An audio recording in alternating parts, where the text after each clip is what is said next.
Private Lender Podcast, Episode 20. The Private Lender Podcast quote of the day comes to us from Jim Rohn, who said, "Formal education will make you a living, self-education will make you a fortune." This is the Private Lender Podcast, the show that shares practical advice and know-how for new and seasoned lenders, from private mortgages on single-family houses to joint ventures on commercial projects and beyond. Discover details about investment vehicles that you won't find at your local bank or online broker. Listen and learn from private lenders and real estate investors, as well as from professionals and entrepreneurs, as they share the details, strategies, and the insight that allows for successful and prosperous lending. Now, get ready to increase your ROI. Here's your host, Keith Baker. Greetings, everyone, and welcome to another episode of the Private Lender Podcast. I'm Keith Baker. I'm your host today. I'll be taking care of you. If I can get you some waters or some bread, just let me know to get things started. This is episode 20. One more in this podcast is legal to drink, so very excited about that. And I want to thank you for sharing your time with me today, because after all, time is our most precious commodity, our most precious asset. And I do appreciate you listening. So let's get into a couple of house cleaning items right now. First off, the private lending class that I was going to teach at the Rich Club at the end of May has been pushed back until the end of June. So we've had some scheduling conflicts arise, and I'm going to push it back a month. So go to privatelenderpodcast.com and richclub.org, and you'll find the new dates. We're going to settle that here, finalize it in the next day or two, and then post those to the website. So if you were planning to go to the Rich Club on May 31st, please do not. Well, not for that class. You can go, but not for the class that I was going to teach on Introduction to Private Money Lending. So if you go to the Rich Club on the 31st of May, I will not be there, but feel free to go and get whatever education you can while you're there, because that's why that club, the community exists. Networking and education, which are two very, very vital components to investing. So on today's episode, I interview Brant Phillips. Brant is a self-made man.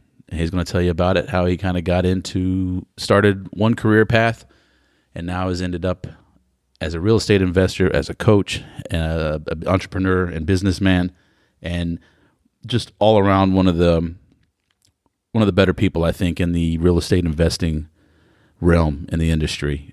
He's just a good guy, and I'm honored to have him on today. But before we get into that, let's go ahead and thank our sponsors. The Private Lender Podcast is proudly sponsored by the following. The Realty Investment Community of Houston, or Rich Club, is the premier real estate association in Southeast Texas. The Rich Club provides its members with the education, resources, leads, and networking they need to earn more wealth with their real estate investments. The Rich Club has helped thousands of real estate investors realize their full potential, and they are ready to help you. Visit their website at richclub.org for more details. That's richclub.org. 713 Houston Area Real Estate Networking with Landon Rothstein and Ray Sasser. Come out and experience one of the fastest growing meetups of real estate investors. Visit privatelenderpodcast.com/sponsors for more information regarding 713 Houston Area Real Estate Networking Meetup. And now, back to the show. All right, we're back, and I just want to say I really do appreciate the sponsorship from Rich Club and from the 713 Meetup with Landon and Ray. It does help out a lot and keeps the podcast moving. And to that end, I'm going to go ahead and ask you to please, if you haven't yet, and you can hear my voice, please go to iTunes and leave a rating and review. Even if you have an Android, please go to iTunes, leave a review, because the more reviews I get, whether they're good or bad, it doesn't matter. If you hate it, that's fine too. I'd personally rather you email me to let me know how I can improve. But please do go to iTunes, leave a review, because the more reviews I get, the more exposure I'll get, the bigger the tribe of lenders, and the more people we can educate on alternative investments and ultimately build a community across this great land of ours that doesn't require banks for real estate and real estate investing. That way, it's a community. It's more local. It's more grassroots. And it really is a tribe that we can do local. We're starting here in Houston, but I want it to branch out all over the country. I know there are people who have no problem lending in other states, and the goal is of this podcast is to get the reach out there, to get the education out there, to enable all this to happen. If you've been on Facebook and you follow Mitch Stephen, who I believe was on episode 6, he is Mr. Owner Finance and another just great guy.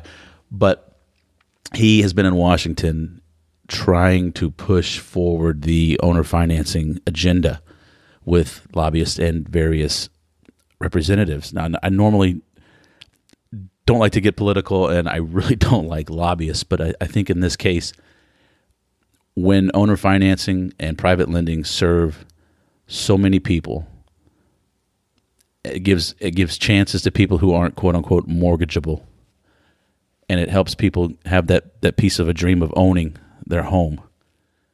And when banks won't do it, but private individuals will, I think it's only win-win. And Mitch is certainly fighting the good fight. And you can go to the texas100.org, or also you can go to the privatelenderpodcast.com and look at the resources and sponsors.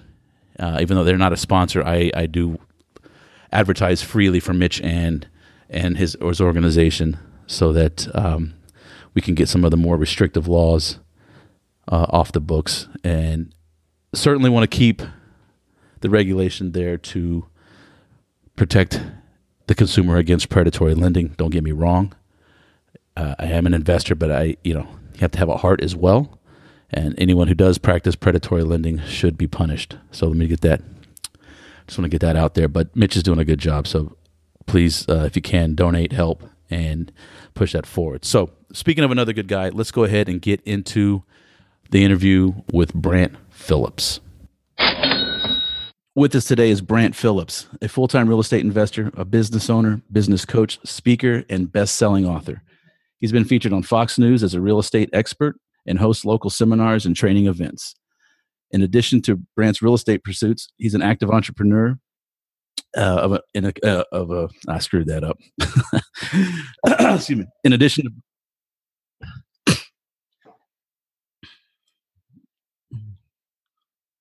yeah. So, in addition to Brant's real estate pursuits, he's an active entrepreneur as owner of a coaching and consulting business, a property management company, and also owns a marketing company that helps small business and entrepreneurs to utilize the same strategies he uses in his businesses. One of his companies, Invest Home Pro, was recognized by Inc. 5000 as one of America's fastest growing private companies. Brant, welcome to the Private Lender Podcast. Thanks for having me on, man. I'm proud to be here. Glad to be here. I'm honored to have you, and I joke around. I say I only bring on slackers, and underachievers. So that was you've done good for yourself, sir. I know you're from around the Houston area, and again, I'm honored to have you on. Thanks, man. I'm looking forward to it. So, a lot of people kind of give us a quick little background. Not so much the origin story, but 30,000 foot view of how you started in real estate, how you got to where you are today, and just to let people know, you are one of the best coaches out there at teaching people not only how to invest, but also about private lending. So I'd like to kind of walk us through that, if you could, please. Yeah. So I started, bought my first house in 2007, and my kind of, little short story and kind of claim to fame, kind of people who know me, is that my wife and I were living in an apartment. We didn't have any money because we had just finished off paying student loans and credit cards and all this kind of stuff. And I was working at a corporate job that I really disliked, to put it politely. And I decided I wanted to be a real estate investor. So I got some training, read some books, got some education. And I used that credit card to purchase my first home, essentially use it for, I got cash from the credit card, used as a down payment to buy my first home, and went on to buy 10 houses that my first year in 2010. People today hear that and they're like, well, that's incredible. I'm like, yeah, it really wasn't that impressive. 2007, anybody could buy a house.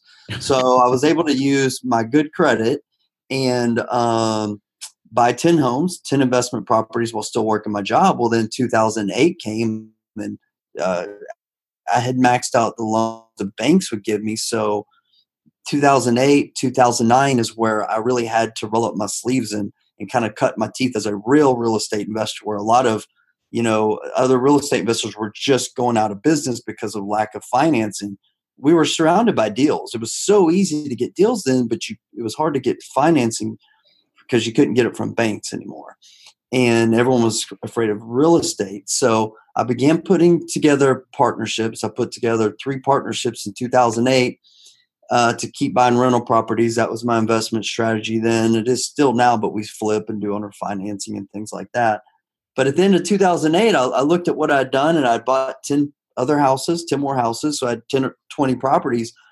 But I was like, well, the partnership thing is good. And I'm, really like my partners and helping them, but I'm having to do twice as much work for half of the, return essentially. So 50-50 type partnership deals. So I'm like, that's not going to get me closer to my goals, of quitting my job, creating wealth and things like that as quickly as I wanted to. So early in 2009, I learned about private money. I learned about self-directed IRAs, and I don't know, I had some conversations with people and told them about what we were doing, and we began. I say we, like me, and I had a couple of buddies in the business. So we began raising money so we could keep doing what we love and enjoy, and what had become my full-time business at that point in time. I left corporate America and started working with private lenders in 2009. And here it is, it's 2018. And still work with most of the lenders that I worked with back then in 2009. And we've just continued to raise private money and do deals and work with our investors. And, one thing I remember it was midway through 2009, and I had maybe put together, 5 or 6 deals with private lenders at that point in time. And I still felt myself like being really nervous talking to lenders and just like having a lack of self-confidence, if you will, whenever I was getting on phone calls or going into meetings with private lenders. And one day I had a conversation with one of my partners. It wasn't a lender. They were a partner from 2008. And she called me one day and she said, "Hey, Brant," she's like, I wanted to let you know I was going through my accounts, like my retirement account and the real estate that I bought with you. And she said, "I wanted to let you know that, if I hadn't invested with you, I think I'd be wiped out right now or seriously hurting financially." Because what she did was in 2008, the beginning of 2008, which happened to be great move on her part, she pulled a lot of her money out of the stock market to invest with me in the real estate. And she was very thankful to me, right? Like a lot of gratitude, and maybe it humbled me a lot. But then this light bulb went off, and I'm thinking this is 2009. So the stock market is still like it's on fire still, right? And so and you're hearing every day in the newspapers line about people just getting wiped out and devastated and losing their jobs. And I'm like, man, like I'm viewing this whole thing wrong. I've been going in with this mindset of like borrowing or begging someone, and it's not that. It's like really what we do as real estate investors when we work with private lenders is we have an incredible opportunity, an incredible investment opportunity for them to invest locally. Sometimes you're called socially investing.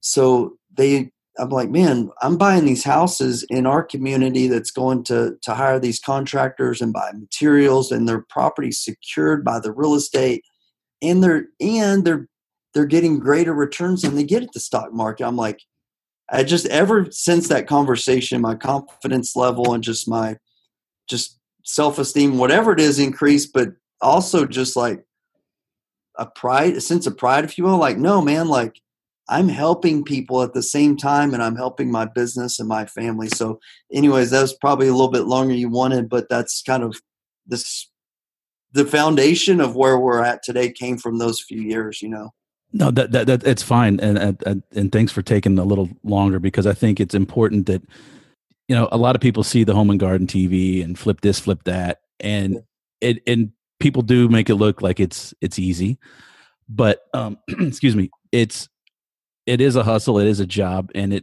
if it's done the right way, it is to me, the best win situation out there. Absolutely. And so, so no, I do have a couple of just quick follow-up questions. I'm curious because I don't know this, but what did you do in corporate America?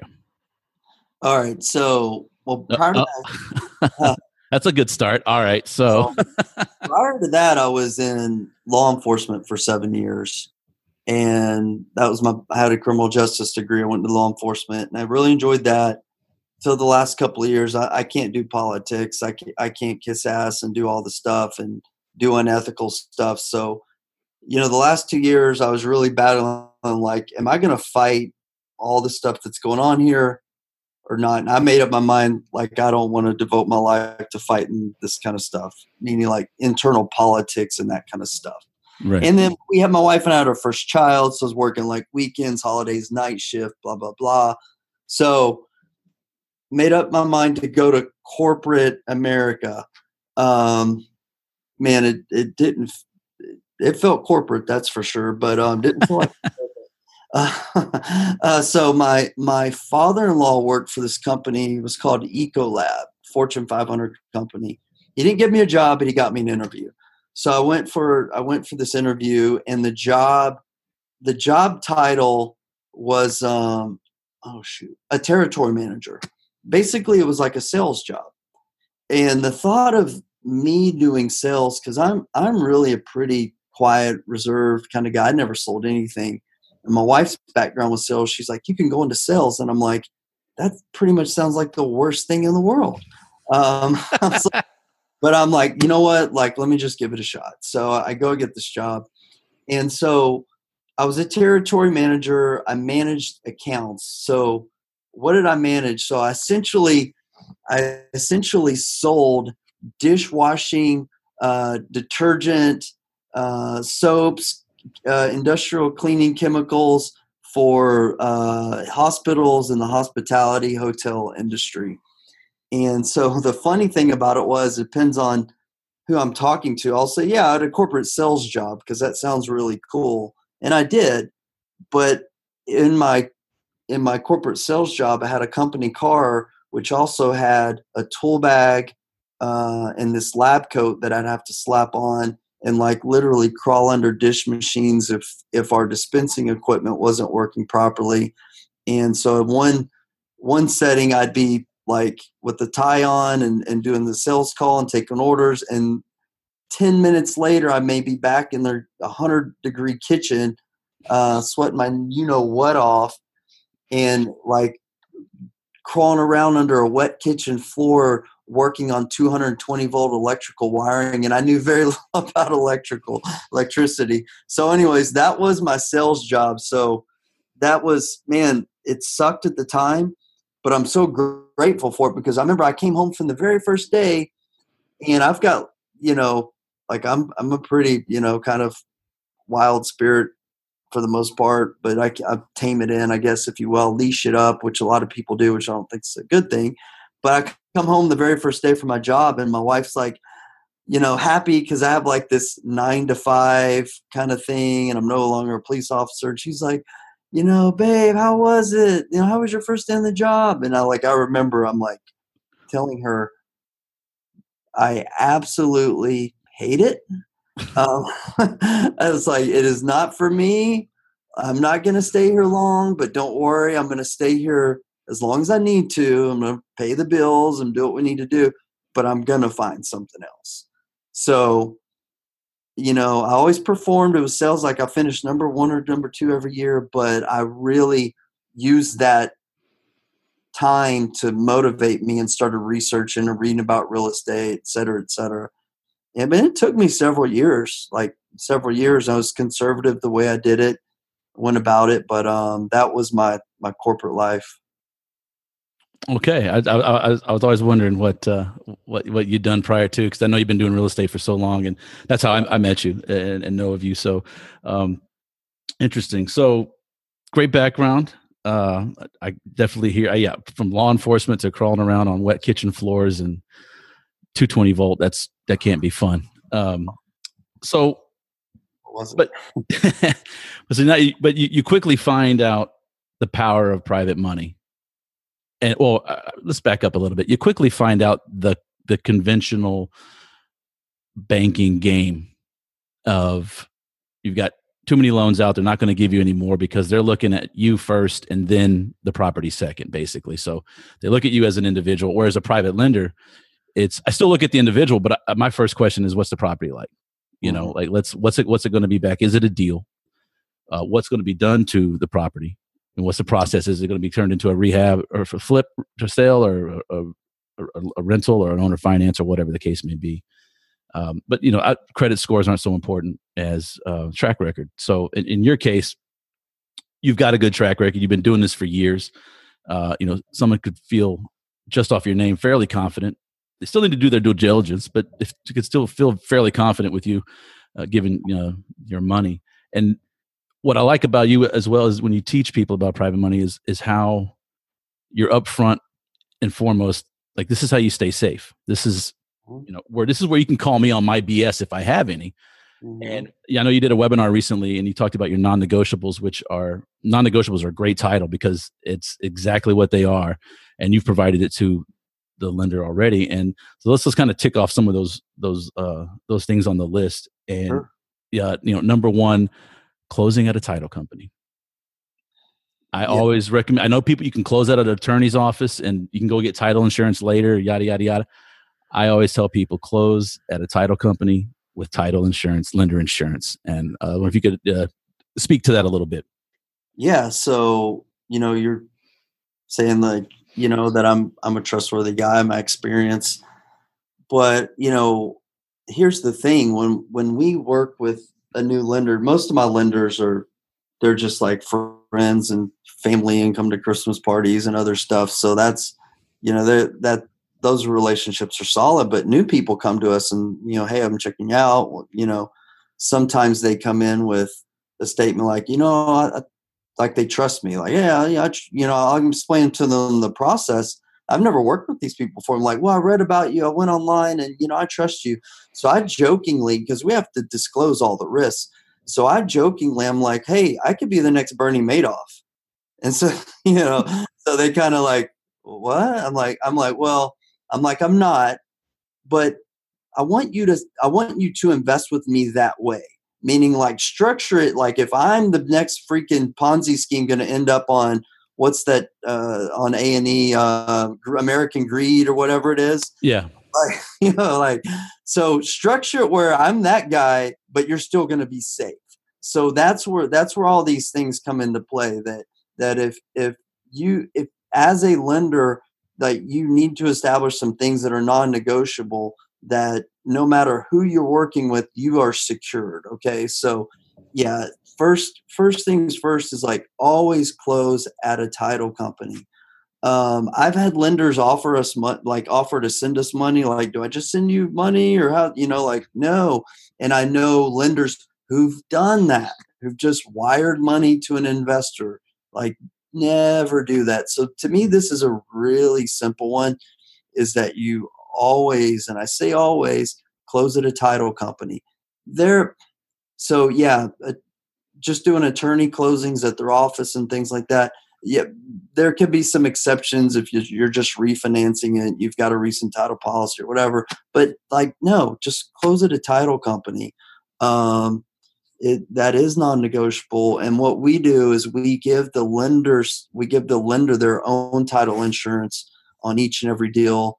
And we also have our real estate attorney, we have them draw the docs up in our lender's favor, because there's two ways to draw up docs. So we do that in our lender's favor as well, just for added peace of mind, security for them.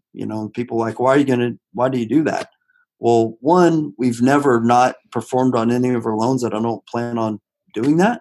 But in the event that something were to happen to me and we weren't, that's the way I want it done. I still want it to be in my lender's favor, because what I see is, man, these people, I remember when I first started raising money, it was really humbling to me. I remember coming home and telling my wife, like, I've got 2 or 3 other investors. She's like, that's great. And I'm like, it is, but I'm like, it's also a little bit overwhelming. Like, it's like, I got to do whatever I got to do to make sure that these that their investment is secure. I told my wife, we'll sell the cars, we'll sell our house, because this was several years later, to protect them no matter what. And yeah, title company, long question, but title company is non-negotiable.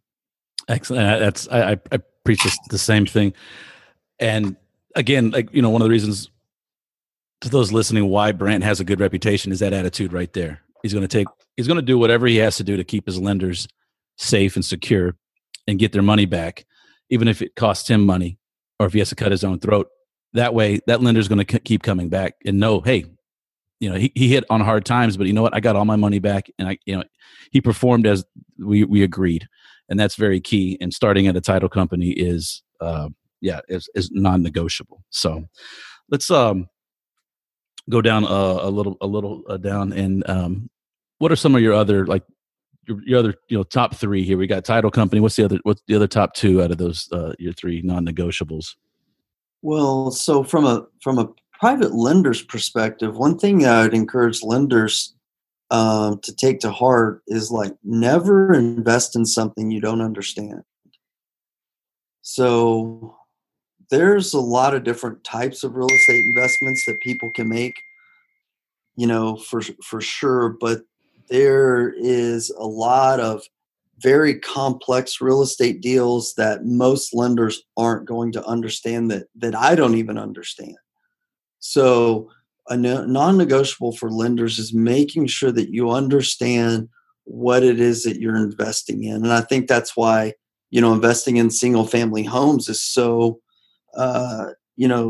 such a popular investment for people, because it is something that is easy to understand, in terms of, single family rental properties or basic fix and flips is really, it's something that people can understand. So, I encourage them to, if it's something you're interested in investing in, take some time to get educated in that.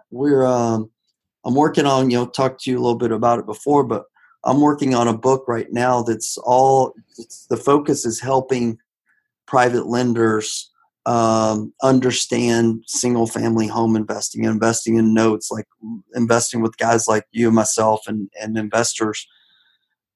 It's making sure that they fully understand it, because my investors that understand what we do, it's a better relationship. They understand it. So it's less lag time on our end too, explaining things to them.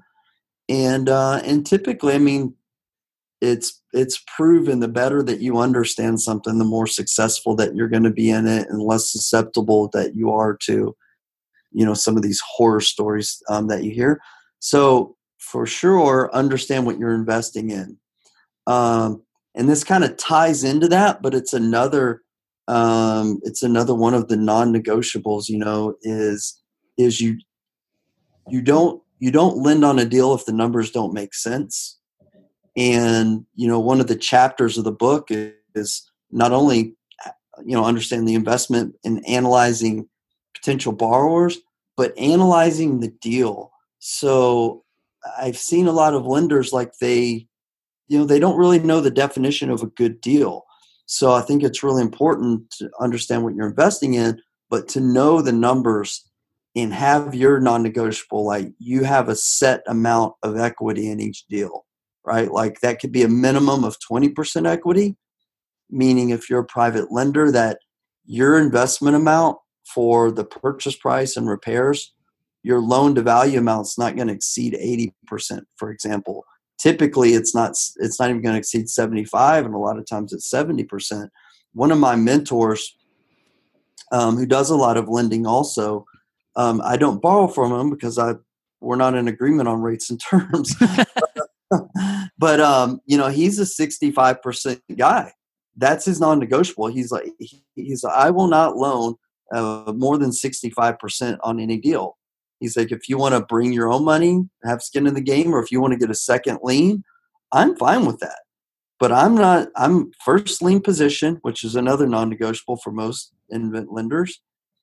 I'm going to loan at 65%, period. Like there's no negotiating that. And it doesn't work for you, this is what he tells his borrowers. If that doesn't work for you, that's quite okay, because He's in a position where he's like, I don't have to lend my money. And if I do, I'm going to sleep good at night. And if I get a call and I got to take it back, I know I've got plenty of equity. So the reason that's so important, it's so important to have, an adequate amount of equity, because that equity, hopefully it never comes into play that you don't have to take a property back, but the equity is essentially oxygen. Just like for us as small business owners, cash flow, having cash in the bank is like oxygen. Whenever the cash is low in the bank, it's like, oh crap, this is hard to breathe. And when you're having a hard time breathing, you don't always make the best decisions.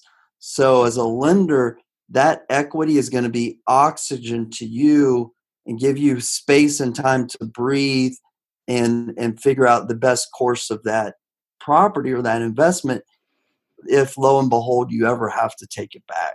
So to me, that's another extremely important non-negotiable. I'm going to give you fair warning and full disclosure, Brant. I'm stealing equity as oxygen. That's a great tagline. I probably stole it. I stole the cash as like oxygen from somebody else. So yeah, these ideas are all stolen. There's no original ideas these days, my friend. It's like there's no original ideas. Yeah, I think Einstein said that too, so I stole that. Oh, did he? Okay, yeah. Yeah, somebody like that said it. That's great. It is. It's true. It's like, man, if you loan on a deal because one, you either didn't know your numbers or you trusted some investor, and that you loan 100% or even 80% is not even good. There's some cases for it on some rental properties and things like that. But if a private lender doesn't understand their numbers, and let's say they loan at 90%, and like, well, there's 10% equity, you and I both know just to sell a house, that's going to cost them 10%. Closing costs, like 10% is like nothing. Out the door immediately. Yeah, and that's kind of the base, because then there's also holding time. Maybe it doesn't sell right away. Yeah. So, yeah. And that's one thing that the LTV is pivotal. Loan to value is pivotal, because that's, as you said, you alluded to, that's where your protection is. Mm-hmm. And it, I always look at something like you gave a great example of, invest with Brant, like thinking like he's Bernie Madoff. What happens? What's the worst case scenario? So I always start with, okay, if I have to take this house back or whatever I'm loaning on, what is it? Is it a 3-month disposition? Is it 6 month? Where are we in the market cycle? Is it what's there's a lot of factors that go into play. Like you said, if it's a rental property, maybe you can get it over to a landlord quicker than a retail buyer. But if you to me at some point when that loan to value starts creeping up, it stops becoming investing, and now you're just speculating. Yeah. And we saw a lot of that 10 years ago, where I'm going to loan at 85% because it just keeps going up in value.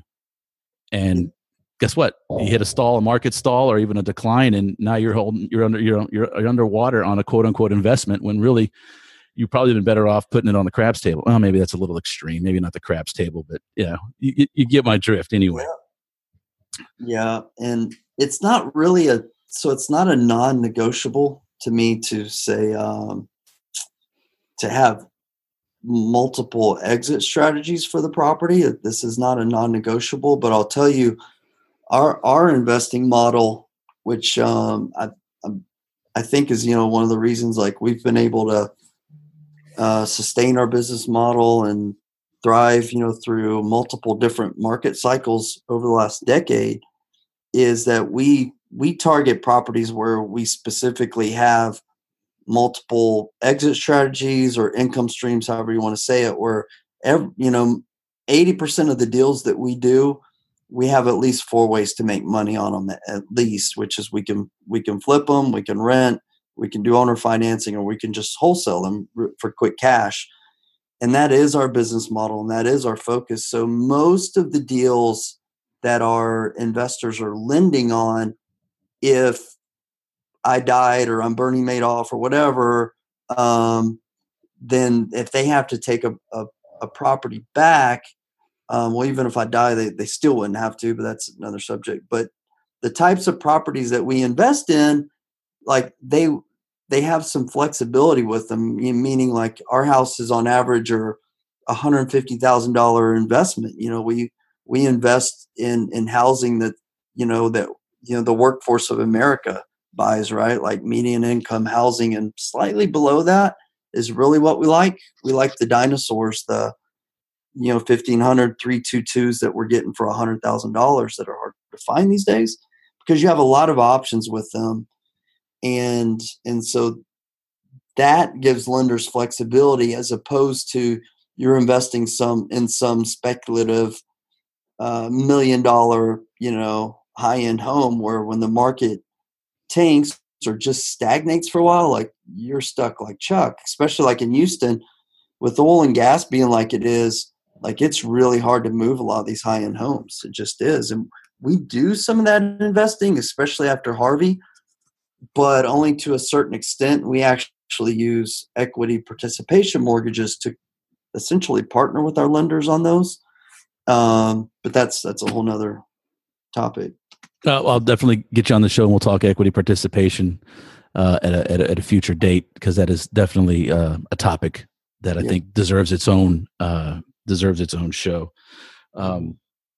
So no, I like the like I said, the multiple streams, multiple exit strategies, and I think as a lender, it's wise to look at that as well. Not only what the investor is going to do, but as a lender, if you have to take it back, what would I do with it? What would I try to just sell it quickly?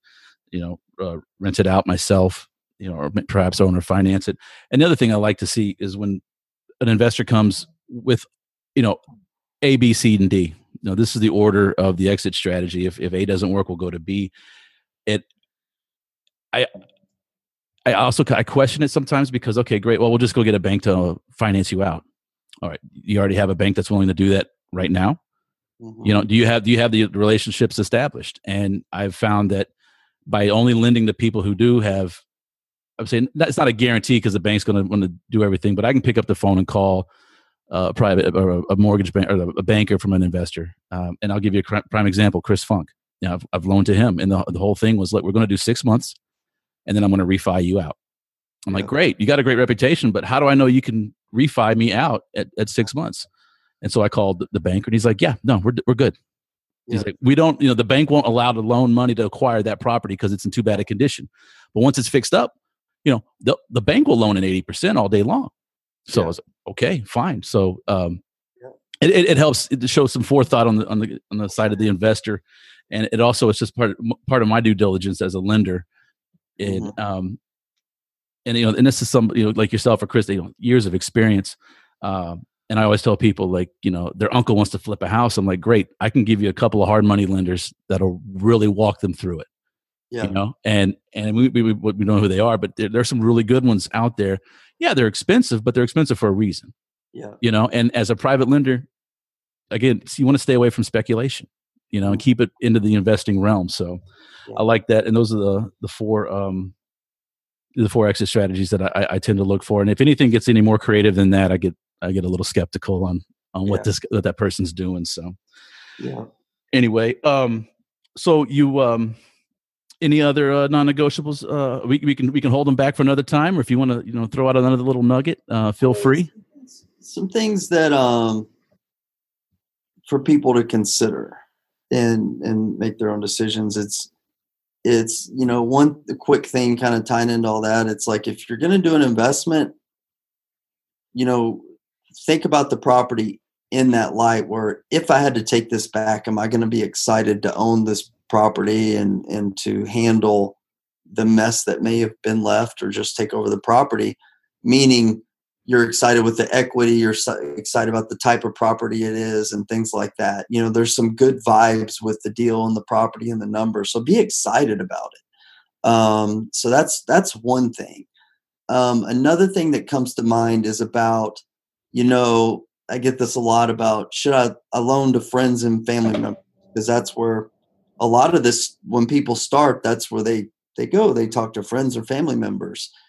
And a lot of people say, absolutely, like, no, period. Like, you shouldn't loan to friends or family members. And that they make that a non-negotiable. I don't see it that way. So I had a cousin, like a distant cousin, that invested with me in the very beginning, and so that was cool, and everything worked out great. So she partnered with me, so that was great. So I don't really see it that way. A kind of a calculation you can work through in your mind is like, if I were to loan to this person, if you're considering it, and something went wrong and I had to foreclose on this person, would the relationship be damaged forever? That's what a lot of people say. And then that's kind of like, if it's going to ruin the relationship forever, if something goes wrong, then you probably shouldn't do it.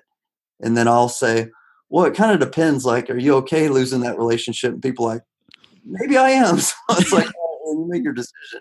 But, you see a lot of, like, I don't like throwing a blanket answer on that, because you see a lot of like family companies that have like been, incredibly successful. So there's exceptions to every rule. Look at your family member, like what is their track record? What is their experience?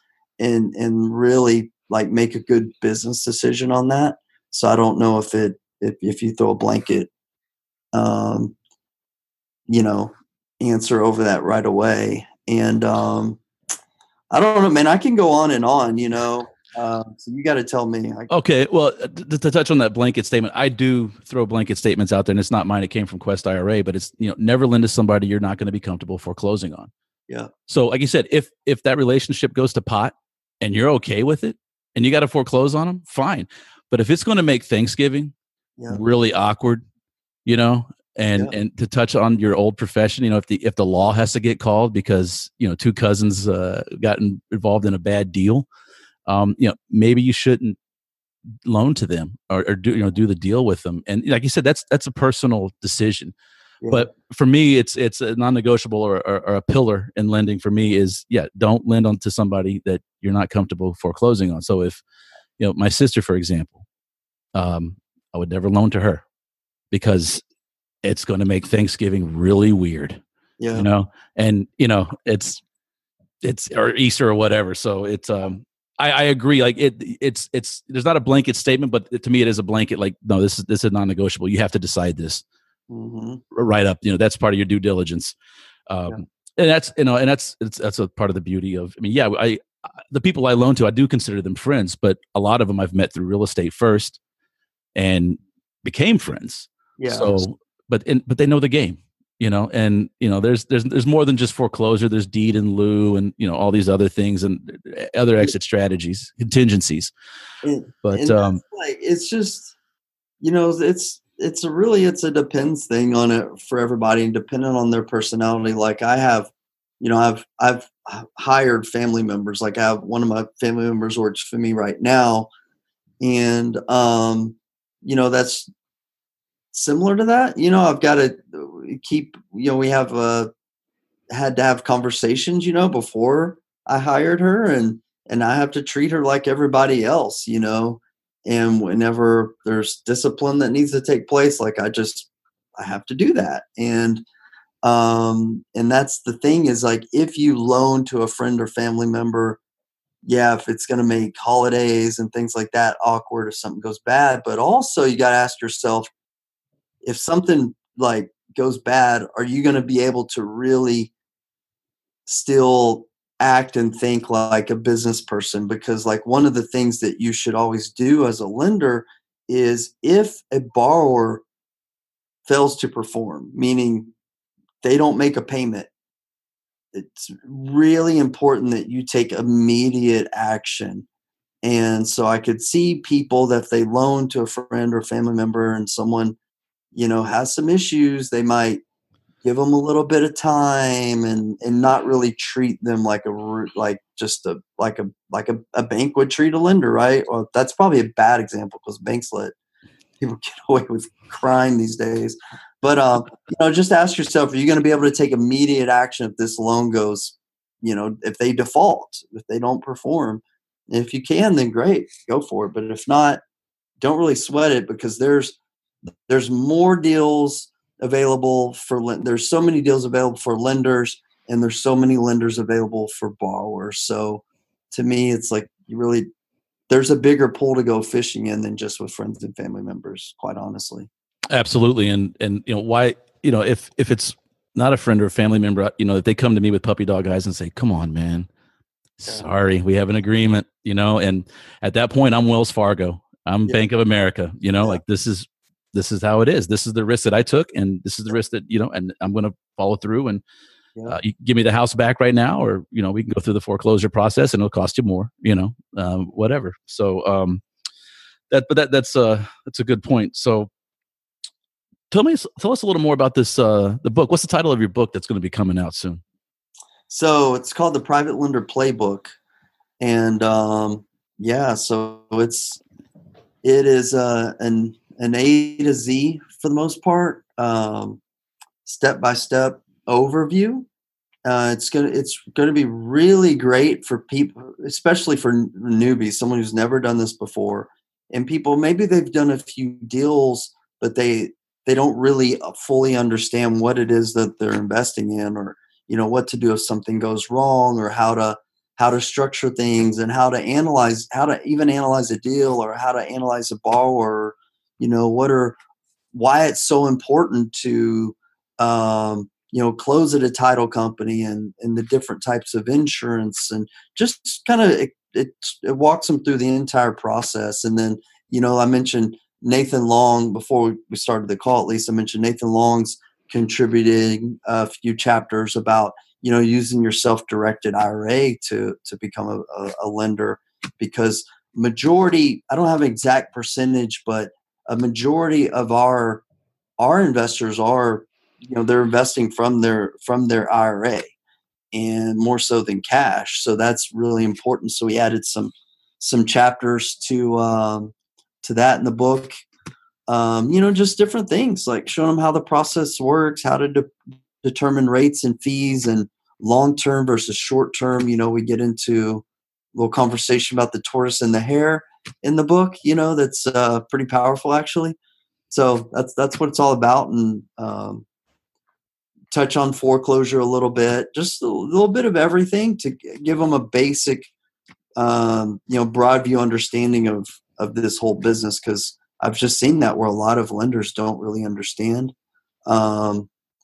the business, even in what they're investing in. So this makes them much, much more equipped to make wise decisions, Excellent. And how, I know it's not out yet, so how can people find out about this book when it comes out? Where can they go? What's your website? The best thing is just go to my website, which is brantphillips.com. Brantphillips.com. If they're signed up to our email list, they're going to get notified whenever the book comes out. And we're penciling in a June 1st release for the book. Okay. So Brant, and this information will be on the show notes page. So if you're driving in your car and listening, don't worry. Just go to the Brant Phillips show notes page, and you can go to find his website there. And also more information. Brant holds a massive REI or RIA meeting, a meetup group, once a month. So tell us a little bit about that. You've been a little too modest. I want the listeners to hear about that. All right. So so the first Wednesday of every month, we have a meetup here in the Houston area. And it's called, you can go to reaction.com. It's reaction with an I in there. It's reiaction.com for real estate investing action.com. And that's the first Wednesday of every month. This month, I'm really excited. We've got Steve Davis, formerly of Lifestyles Unlimited, coming out to speak. So Steve was like one of my first mentors when I got started 10 or 11 years ago. And so I'm really excited to have him come out. He's just a great guy. And not only is he a great guy, he's been an incredible investor since he started. I think when he was in his late 20s, he's owned thousands and thousands of doors through apartments. I don't know how many single family homes he's owned, but he's a great guy, local guy to our area. And he's going to come out and share. About, essentially his talk is about from middle class to millionaire, and just kind of some of the mind shift changes and shifts that need to take place in order to get out of the middle class and into like the millionaire kind of, abundance lifestyle mentality. Yeah. I signed up as soon as I heard he was going to be there. So but yeah, it's pretty cool. We, Hunter,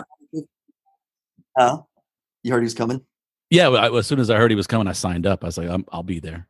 Yeah, it's going to be a great event. We try to make every month a great event. We have fun. We keep it loose. We keep it real, and we keep it like action focused. Like it's not a bunch of like sales pitchy BS kind of stuff as you see with a lot of these groups.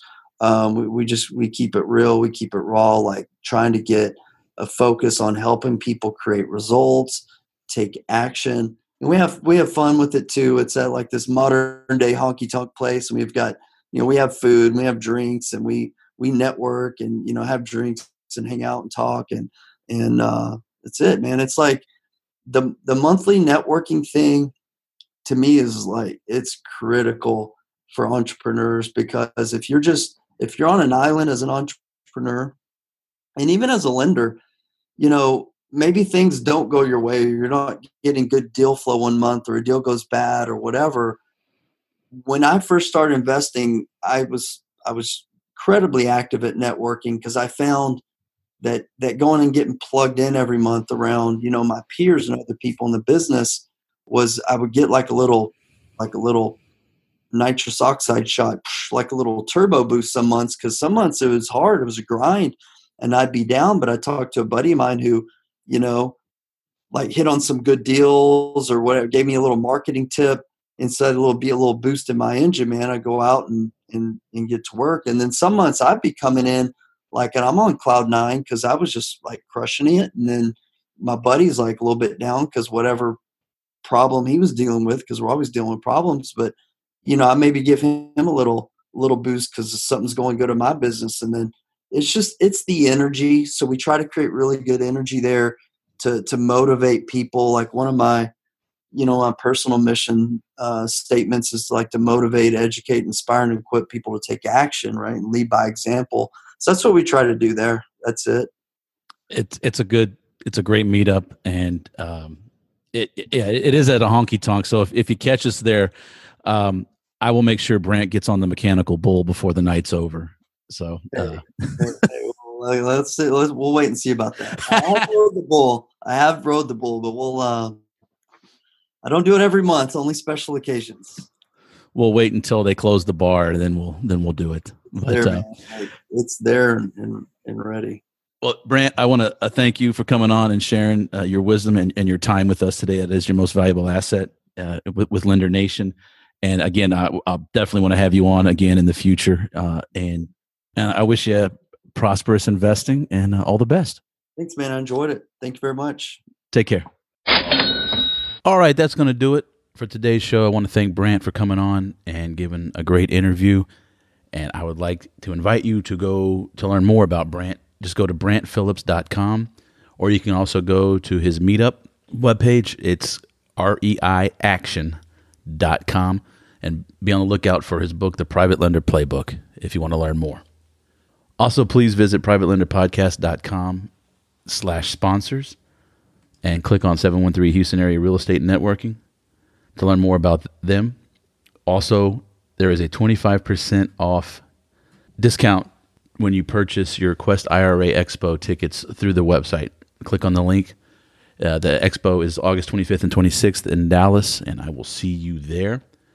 Also, the Rich Club, Realty Investment Community of Houston, and then the Texas100.org that I spoke of earlier. So I hope everyone is doing well. I hope the late spring, early summer, at least for us down here in Texas, hope it's going well for everybody. And if you have any questions, please just shoot an email to info@privatelenderpodcast.com, and I will catch you on the next episode.